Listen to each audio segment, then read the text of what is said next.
ಚಿಕ್ಕಮಗಳೂರಲ್ಲಿ ಮಳೆರಾಯನ ಅವಾಂತರ, ಕೊಚ್ಚಿ ಹೋದ ತೋಟಗಳು, ರೈತ ಕಣ್ಣೀರು. ಚಿಕ್ಕಮಗಳೂರಿನಲ್ಲಿ ನಿರಂತರ ಮಳೆಯಿಂದಾಗಿ ಅವಾಂತರಗಳು ಮುಂದುವರೆದಿದ್ದು, ಭದ್ರಾ ಪ್ರವಾಹದಿಂದಾಗಿ ಕಳಸಾ ತಾಲೂಕಿನ ಮಕ್ಕಿಮನೆ, ನಡ್ಲುಮನೆ ಗ್ರಾಮಗಳಲ್ಲಿ ಮುಳುಗಡೆಯಾಗಿದೆ. ಮಕ್ಕಿಮನೆಯ ನಾಗೇಂದ್ರ ಎಂಬುವರಿಗೆ ಸೇರಿದ ತೋಟ ಜಲಾವೃತವಾಗಿದೆ. ಮಹಾಮಳೆಗೆ ಅರ್ಧ ಎಕರೆ ಅಡಿಕೆ ತೋಟ ಕೊಚ್ಚಿ ಹೋಗಿದೆ.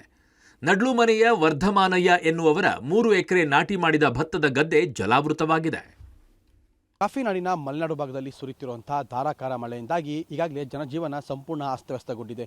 ಜಿಲ್ಲಾದ್ಯಂತ ಅಲ್ಲಲ್ಲೇ ಮನೆಗಳು ಕೂಡ ಈಗಾಗಲೇ ಧರೆಗುರುಳುತ್ತಿದ್ದು, ಭದ್ರಾ ತುಂಗಾ ಹೇಮಾವತಿ ನದಿಯ ಅಬ್ಬರಕ್ಕೆ ನದಿಯ ಇಕ್ಕೆಲಗಳಲ್ಲಿರುವಂಥ ಹೊಲ ಗದ್ದೆ ತೋಟಗಳು ಕೂಡ ಈಗಾಗಲೇ ಸಂಪೂರ್ಣವಾಗಿ ಜಲಾವೃತಗೊಂಡಿರುವಂಥದ್ದು. ನಾನೀಗ ಆ ರೀತಿಯಾದಂಥ ಒಂದು ಸ್ಥಳದಲ್ಲೇ ಇದ್ದೀನಿ.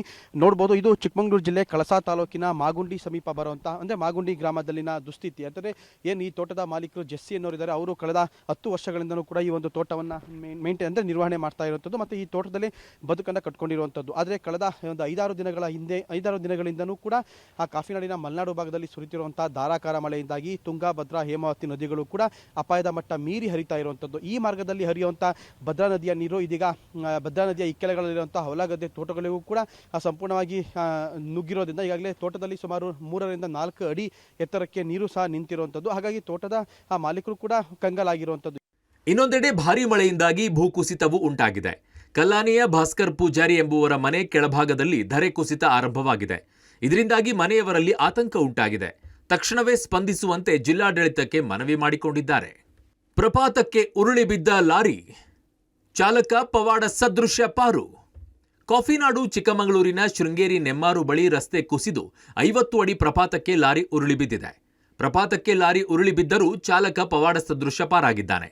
ಲಾರಿ ಸಂಪೂರ್ಣ ನಜ್ಜುಗುಜ್ಜಾಗಿದ್ದು, ಲಾರಿ ಚಾಲಕ ಸಣ್ಣಪುಟ್ಟ ಗಾಯಗಳೊಂದಿಗೆ ಪಾರಾಗಿರೋದು ಅಚ್ಚರಿಯನ್ನ ಮೂಡಿಸಿದೆ. ಕೊಪ್ಪ ಹೊರವಲಯದ ಮುಸರೇಹಳ್ಳದ ಬಳಿ ರಸ್ತೆಯಲ್ಲಿ 2 ಅಡಿ ನೀರು ನಿಂತಿದ್ದರೂ ಹರಿಯೋ ನೀರಿನಲ್ಲಿ ಬೈಕ್ ಚಲಾಯಿಸಲು ಹೋಗಿ ಬೈಕ್ ಸವಾರ ಸಿಕ್ಕಿ ಹಾಕಿಕೊಂಡಿದ್ದಾನೆ. ಅಲ್ಲೇ ಇದ್ದ ಮತ್ತೊಬ್ಬ ಬೈಕ್ ಸವಾರ ತಳ್ಳಿದ ಮೇಲೆ ಬೈಕ್ ಸವಾರ ಮುಂದೆ ಹೋಗಿದ್ದಾನೆ. ಜೀವ ಕೈಯಲ್ಲಿ ಹಿಡಿದು ಕಾಲು ಸಂಕದಲ್ಲಿ ಓಡಾಟ, ಸ್ವಲ್ಪ ಯಾಮಾರಿದ್ರೂ ಅಪಾಯ ಕಟ್ಟಿಟ್ಟ ಬುತ್ತಿ. ಇನ್ನು ಮೂಡಿಗೆರೆ ತಾಲೂಕಿನ ತರ್ವೆ ಗ್ರಾಮದಲ್ಲಿ ಹೇಮಾವತಿ ನದಿಯ ಉಪನದಿ ಸೋಮಾವತಿ ಭೋರ್ಗರಿತಾ ಇದೆ. ಇದಕ್ಕೆ ಅಡ್ಡಲಾಗಿ ಕಟ್ಟಿರುವ ಕಾಲುಸಂಕದಲ್ಲಿ ತರ್ವೆ ಗ್ರಾಮದ ಜನ ಜೀವ ಕೈಯಲ್ಲಿ ಹಿಡಿದುಕೊಂಡು ಓಡಾಡ್ತಾ ಇದ್ದಾರೆ. ಮಳೆಗಾಲ ಆರಂಭ ಆಯಿತು ಅಂತಂದರೆ ಕಾಫಿನಾಡಿನ ಮಲೆನಾಡು ಭಾಗದ ಜನ ಜೀವವನ್ನು ಕೈಯಲ್ಲಿ ಹಿಡ್ಕೊಂಡು ಬದುಕುವಂಥ ಸ್ಥಿತಿ ನಿರ್ಮಾಣ ಆಗುತ್ತೆ. ಅದರಲ್ಲೂ ಕಾಲು ಸಂಕಗಳ ಮೇಲೆ ಬದುಕು ಕಟ್ಟಿಕೊಂಡಂಥ ಜನರ ಬದುಕು ನಿಜಕ್ಕೂ ಮುಳ್ಳಿನ ಮೇಲಿನ ನಡಿಗೆಯೇ ಸರಿ.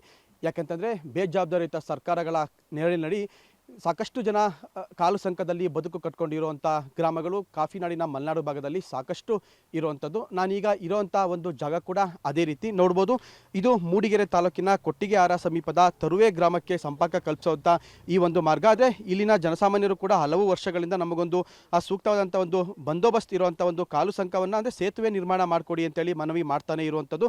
ಆದರೆ ಕಳೆದ 4-5 ವರ್ಷಗಳಿಂದ ಮನವಿ ಮಾಡ್ತಿದ್ರು ಕೂಡ ಈವರೆಗೂ ಯಾವೊಬ್ಬರು ಅಧಿಕಾರಿಗಳು ಆಗಲಿ ಜನಪ್ರತಿನಿಧಿಗಳಾಗಲಿ ಇವರ ಒಂದು ನೋವಿಗೆ ಸ್ಪಂದಿಸ್ತಲೇ ಇರುವಂಥದ್ದು ನಿಜಕ್ಕೂ ದುರಂತ ಅಂತಲೇ ಹೇಳ್ಬೋದು. ನಾವು ನೋಡ್ಬೋದು, ವಿಜಲ್ಸಲ್ಲೂ ಕೂಡ ಅಡಿಕೆ ಮರವನ್ನು ಒಂದು ಕಾಲು ಸಂಕ ಮಾಡಿಕೊಂಡು ಬದುಕು ಕಟ್ಕೊಂಡಿರುವಂಥದ್ದು.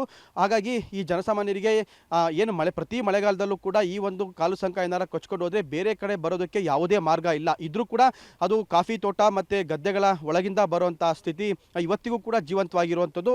ಶಿವಮೊಗ್ಗದಲ್ಲೂ ಮಳೆಯೋ ಮಳೆ, ವರದಾ ನದಿಯಿಂದ ಪ್ರವಾಹ ಆತಂಕ ಶುರುವಾಗಿದೆ. ಜಿಲ್ಲೆಯ ಸಾಗರ ತಾಲೂಕಿನ ಮಂಡಗಳಲ್ಲೇ ಸೇತುವೆ ನೀರಿನಿಂದ ಆವೃತವಾಗಿದ್ದು ವಾಹನ ಸವಾರರು ಪರದಾಡ್ತಾ ಇದ್ದಾರೆ. ಇನ್ನು ಸೊರಬ ತಾಲೂಕಿನ ಮಳೆ ಹಾನಿ ಪ್ರದೇಶಕ್ಕೆ ಸಂಸದ BY ರಾಘವೇಂದ್ರ, ಮಾಜಿ ಸಚಿವ ಕುಮಾರ್ ಬಂಗಾರಪ್ಪ ಭೇಟಿ ನೀಡಿ ಪರಿಶೀಲನೆಯನ್ನು ನಡೆಸಿದ್ದಾರೆ.